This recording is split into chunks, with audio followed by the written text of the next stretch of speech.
நான் வேற மாதிரி நான் 5 ஸ்டார் கொடுக்குறேன். சூப்பராக இருக்குது, வேற லெவல் இருக்குது. 2020 தலைவர் தான் பயங்கரமாக இருக்கு. சூப்பர், பரவாயில்லைங்க. செகண்ட் ஹாஃப் இன்னும் கொஞ்சம் பெட்டராக எடுத்துருக்கு. இன்னும் படம்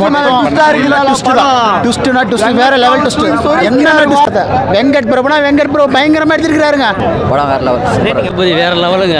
தளபதினாலே மாத்து தளபதி.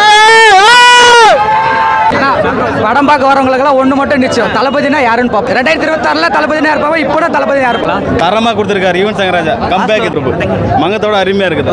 படம் 10க்கு 10, 10க்கு 20 கூட கொடுக்கலாம். படம் வேற மாதிரி ப்ரோ, செம்மையாக பண்ணிட்டார் ப்ரோ. படம் செம்ம வேற மாதிரி. படம் ஃபுல்லாக கான்செப்டாக தான் இருக்கு, எந்த ஒரு குறை இல்லாமல் எடுத்துக்கிறாரு வெங்கட் பிரபு. நல்லா எடுத்துக்கிறாரு, தரமாக இருக்கு எல்லாம். சூப்பர் படம், வித்தியாசமான கேரக்டரு, குடும்பத்தோட பார்க்கலாம், ஃபேமிலியோட பார்க்கலாம். சென்டிமெண்ட்டு, சாங்கு, அதுக்கப்புறம் பார்த்தீங்கன்னா ஃபிலிமு எல்லாம் மொத்தமாகவே வேற லெவலில் இருக்குது. ஒவ்வொரு விஷயமும் ஒவ்வொரு 2 நிமிஷத்துக்கும் ட்விஸ்ட் மாதிரி தான் வந்துட்டு இருக்கு. படம் ஃபுல்லாக ட்விஸ்ட் தான் ப்ரோ. இன்னும் பெரிய திருவிழா அது. அண்ணாக்காக எல்லாமே பண்ணுவோம் நாங்கள். தம்பிங்க நாங்கள் இருக்கோம், அவருக்காக எல்லாமே நாங்கள் இருக்கோம். அண்ணாவை 2026 கோட்டையில் ஏற்றுறது எங்கள் பொறுப்பு.